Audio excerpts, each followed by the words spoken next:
विश्व की अर्थव्यवस्था और वैश्विक व्यापार के लिए स्ट्रेट अत्यंत महत्वपूर्ण भूमिका निभाते हैं। इन्हें दुनिया का चोक पॉइंट भी कहा जा सकता है, क्योंकि ये वे सकरे समुद्री रास्ते होते हैं जिनके माध्यम से विशाल समुद्री जहाज़ों को गुजरना पड़ता है। यदि कोई एक स्ट्रेट भी बंद हो जाए तो उससे जो उत्पन्न होता है बाधा, वो पूरी दुनिया की आपूर्ति श्रृंखला, या यूं कहें कि उससे पूरी आपूर्ति श्रृंखला प्रभावित हो सकती है, जिससे क्या होता है, इन्फ्लेशन और कमी की खतरे के उत्पन्न होते हैं। यहाँ पे हम बात करेंगे इस वीडियो में 5 प्रमुख स्ट्रेट के बारे में। सबसे पहले नंबर पे आता है स्ट्रेट ऑफ मलक्का। स्थान और भौगोलिक महत्व। यह जलडमरू मध्य मलय प्रायद्वीप और इंडोनेशिया के सुमात्रा द्वीप के बीच में स्थित है। यह हिंद महासागर को प्रशांत महासागर से जोड़ता है।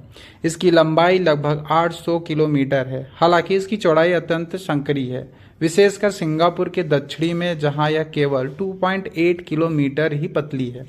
गहराई भी कम है, जिससे केवल कुछ बड़े जहाज यहां से गुजर पाते हैं। यह दुनिया का सबसे व्यस्त और पॉलिटिक रूप से महत्वपूर्ण जलमार्ग है। अनुमान के मुताबिक वैश्विक तेल आपूर्ति का 1/4 हिस्सा यानी 1/4 जो अफ्रीका और मध्य यूरोप से पूर्व एशिया की ओर आता है, इसी रास्ते से होकर आता है। यह दक्षिण पूर्व एशिया के देशों को दुनिया के अन्य हिस्सों से जोड़ता है। यह एक महत्वपूर्ण चोक पॉइंट है। इसका कंट्रोल करने वाला देश क्षेत्रीय शक्ति संतुलन को प्रभावित कर सकता है। चीन, अमेरिका और भारत जैसे देशों के लिए यह बहुत ही इंपॉर्टेंट रखता है। दूसरे नंबर पे आता है हार्मूज जलडमरू, जो अभिवार को लेकर चर्चा में है। यह फारस की खाड़ी को ओमान की खाड़ी से जोड़ता है। उत्तर में ईरान और दक्षिण में ओमान और संयुक्त अरब अमीरात जैसी सीमाएं हैं। इसकी चौड़ाई मात्र 39 किलोमीटर है, हालांकि गहराई पर्याप्त है जिससे बड़े तेल के टैंकर यहां से आसानी से गुजर सकते हैं।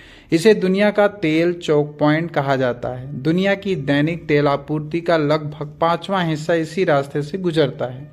फारस की खाड़ी के तेल समृद्ध देश है, जैसे कि सऊदी अरब हो गया, आपका इराक हो गया, कुवैत हो गया, कतर हो गया, इसी जलमार्ग के माध्यम से अपने तेल को पूरे विश्व में भेजते हैं। यह भू राजनीतिक रूप से अत्यंत संवेदनशील क्षेत्र है। ईरान और अमेरिका के बीच तनाव को चलते अक्सर यहाँ पे व्यवधान उत्पन्न होता है, जिससे पूरे विश्व में तेल कीमतों पे भारी प्रभाव पड़ता है। तीसरे पे आता है स्वेज नहर।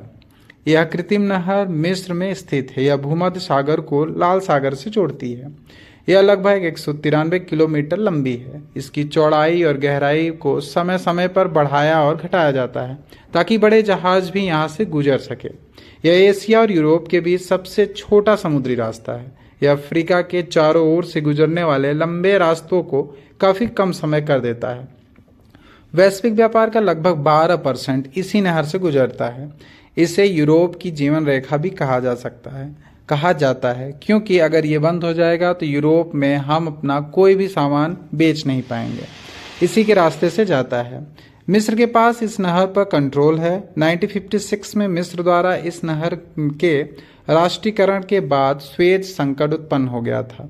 यह नहर इजराइल और अरब देशों के बीच तनाव केंद्र रहा है।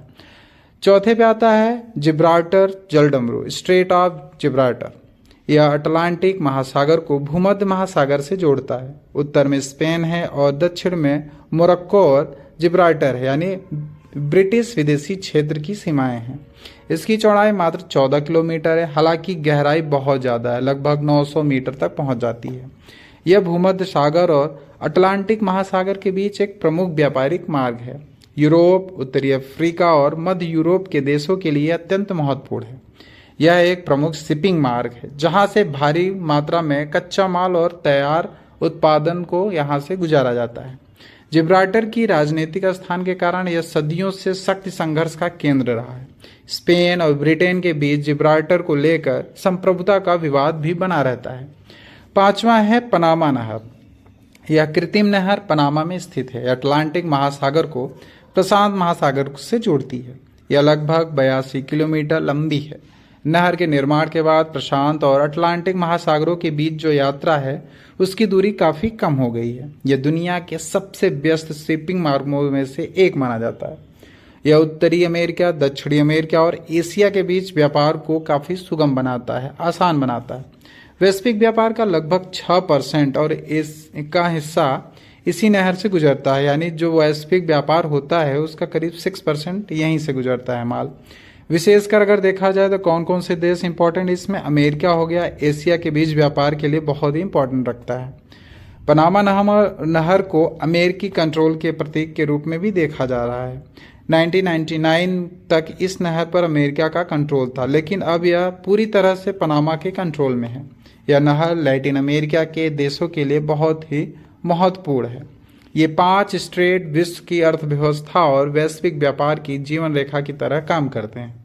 इनमें से किसी भी एक मार्ग में व्यवधान उत्पन्न होने पर पूरी दुनिया की आपूर्ति श्रृंखला जो होती है वो प्रभावित हो सकती है। जैसा कि आपने देखा इजराइल और ईरान के वार में हार्मूज स्ट्रेट को लेकर काफ़ी दिक्कतें आई हैं, और इसके कारण क्या हुआ है कि जो इन्फ्लेशन है वो उत्पन्न हो गया है और हर चीज़, हर खाद्य पदार्थ महंगा होता जा रहा है।